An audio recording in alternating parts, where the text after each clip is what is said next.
All right, welcome back. So, we've built our fortress of focus, right? We've got the walls, the rituals, the routines all set up. But you know what?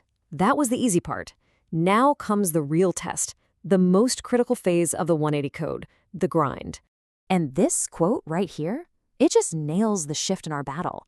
The fortress is standing, but now the real war begins. The enemy, and that enemy is distraction, is laying siege to our walls. And this isn't a war of construction anymore. It's a war of endurance. So, this new kind of war forces us to ask a really important question. It's not about building focus anymore, it's about sustaining it day after day against an enemy that just never lets up. And that question, well, it brings us right to the central debate of the grind. How do you actually win this war of endurance? Do you just rely on the brute force of willpower? Gritting your teeth through every single attack? Or is there a smarter way? A way to use strategy, like physics, to create a kind of unstoppable momentum? Okay, so let's really dig into these two almost warring philosophies. On one side, you've got willpower. That's all about pure discipline, rigid structure. But on the other, you have physics, creating momentum, harnessing your energy, and finding that state of effortless flow. What does this actually mean for your daily grind? Well, everything. The strategy you pick is the difference between burning out and breaking through. All right, let's tackle the first argument, the modernist view. This whole perspective basically says that focus is a simple victory of discipline. You just decide to focus, and you do it through sheer force of will. But is it really that simple? Well, modern research tells a much, much different story. Cal Newport's research is a total game changer here. He shows that willpower isn't some infinite well of grit you can just draw from. Think of it like a battery, and it drains with every single use. So here's the kicker. You don't use willpower to actually do the work. No. You use it to build the routines that let deep work happen automatically without draining that precious battery. And this is where the idea of attention residue comes in.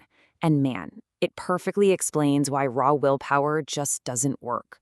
Every time you switch tasks, even for a split second to check an email, your brain leaves a little piece of itself behind. A part of your mind is still stuck on the last thing you were doing.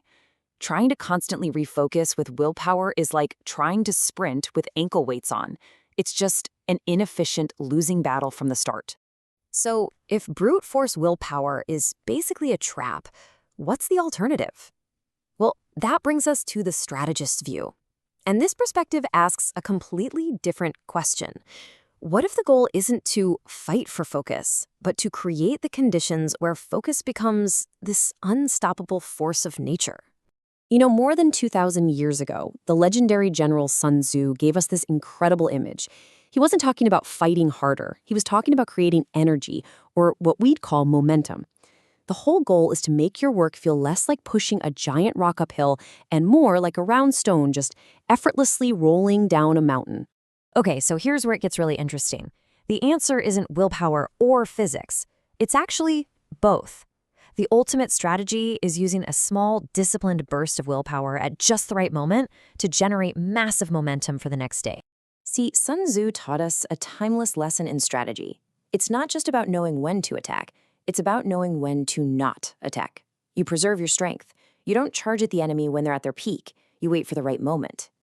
And believe it or not, that ancient military wisdom connects perfectly to one of the most powerful modern tactics for deep work.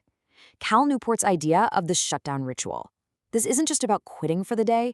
It's a strategic retreat to preserve your mental forces for tomorrow's battle. And this is the part you really gotta get. Shutting down isn't a retreat. It's an offensive move. By strategically shutting down, you let your unconscious mind sort through problems, you recharge that deep focus energy, and you prevent the burnout that comes from draining your willpower battery to zero. It's how you win tomorrow's battle today. And the great thing is, Newport gives us a super clear, actionable plan. You review your tasks, you make sure they're accounted for, you sketch out a quick plan for tomorrow, and then, and this is the most critical part, you say it out loud, shut down complete. It might sound a little silly, but that simple phrase is a powerful command to your brain that it's safe to disengage and start the strategic work of recovery. Okay, so you've survived the siege. You've learned how to turn willpower into momentum. You're holding the line inside your fortress, but don't get comfortable. The war for your focus is far, far from over. Because now you have to get ready for a totally new kind of enemy, one that doesn't just knock on your fortress walls from the outside. No, this one rises up from within. This is the next, and maybe the hardest phase of the whole journey. So join us for the next part of this explainer, where we step into the void. This is the internal battle, the one against boredom, self-doubt, and that constant lure of distraction that lives inside our own heads. This is the stage where most people give up. We're going to show you how to be one of the ones who makes it through.